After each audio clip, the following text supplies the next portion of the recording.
So I'm convinced that my mother tried to poison me before.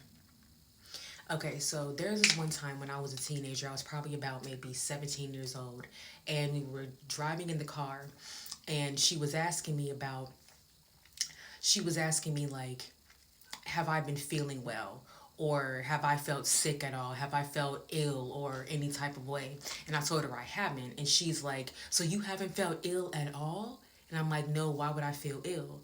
And she's like, well, I'm just wondering why it's not working. And I'm like, why what's not working? And she's like, your spell work. Your spell work to take you out of here. Why is it not working? And I'm thinking, like, why? In hindsight, I'm like, why the fuck are you asking me? Ask a practitioner why it's not working. I'm a chosen one. You can't take me out. I'm supposed to be here on this planet. My own mother tried to take me out. So she told me one day, she told me while we were in that car, she was like, you know what? And maybe I'll just take matters into my own hands. Maybe I'll poison you. Maybe I'll put something in your food. And she was dead ass serious when she said this. So fast forward to last year, last spring, when I got my braces put on, she basically, apparently my braces were significant. Like, this practitioner knew some stuff about me and knew that a certain shift was going to happen in my life when I got my braces put on. So when I got my braces put on, she remembered that and then basically wanted to try to poison me. So she comes home. It's like a weekend. I'm laying in my bed. I'm asleep.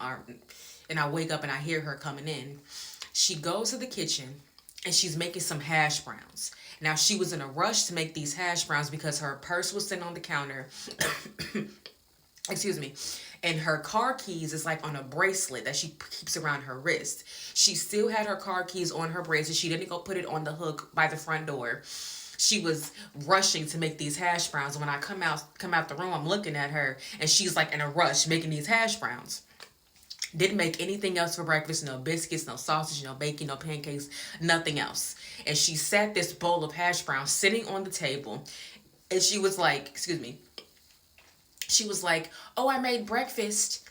How are you only making one item of food and talking about something you made breakfast? So God herself told me, don't eat them goddamn hash browns because she put something in it. I trusted that, trust my intuition because I'm very intuitive. And when God herself spoke to me, I guided me away from eating that. If God warns you about something, listen to God. Let go with your first mind. So basically, I didn't eat the hash browns. She didn't even eat any hash browns. She left them sitting there all day. If she was making breakfast for both of us, she would have had some. Why is it that you didn't even have any and you left them sitting there all day? They were sitting there all day because I didn't eat them.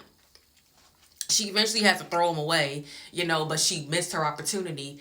And it's just crazy. It's like, why the fuck are you trying to take your own child out? Why do you have that much contempt for your child that you have to try to murder your own child? She will reap what she has sown. Because if you are trying to take another person out, God could snatch you up out of this realm, baby. God could take you off of this planet so fucking quickly.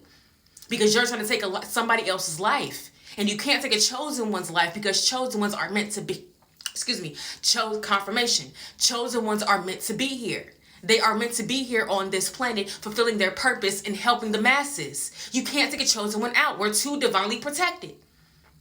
And she tried to take me out multiple times, but it didn't work.